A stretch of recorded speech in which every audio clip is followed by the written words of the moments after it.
Welcome to our video on loops.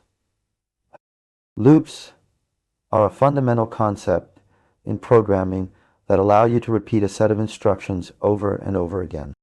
Whether you're a beginner or an experienced developer, understanding how to use loops effectively is crucial for writing efficient and scalable code. In this video, we'll be discussing one of the most common questions programmers face. How can I run a loop until a termination condition or for a fixed number of iterations? This might seem like a simple question, but it's actually a topic that requires some nuance and understanding. By the end of this video, you'll have a solid grasp on how to approach this problem and be able to tackle similar challenges in your own code. So, let's dive into the meat of the matter. When it comes to running a loop until a termination condition or for a fixed number of iterations, there are generally two approaches you can take: conditional loops and counting loops. A conditional loop is one that continues to execute as long as a certain condition is true. This type of loop is particularly useful when you're not sure how many iterations you'll need beforehand, but you know the condition under which the loop should terminate. Think of it like trying to find your way out of a maze. You don't know exactly how many steps it will take, but you can keep moving forward until you reach the exit, your termination condition. In code, this would look something like, while I'm still in the maze, keep moving forward. On the other hand, a counting loop is one that runs for a fixed number of iterations. This type of loop is useful when you know exactly how many times you need to repeat a set of instructions.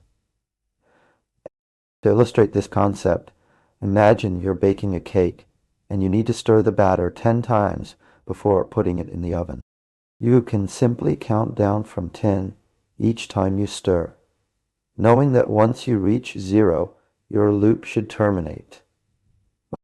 In both cases, the key is to understand what condition will cause your loop to stop executing, either reaching a certain state or completing a fixed number of iterations. So what are the main takeaways from this discussion? Firstly, conditional loops and counting loops serve different purposes.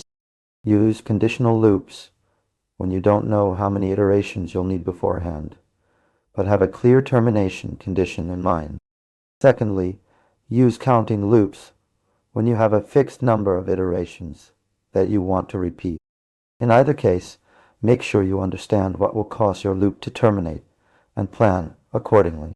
Lastly, remember that choosing the right type of loop for your problem is crucial for writing efficient code. Take the time to think through your approach before implementing it in code.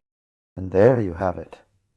With this video, we hope you now have a solid understanding of how to run a loop until a termination condition or for a fixed number of iterations. If you found this explanation helpful, please let us know by liking the video and subscribing to our channel. If you have any questions or topics you'd like to see covered in future videos, leave them in the comments below.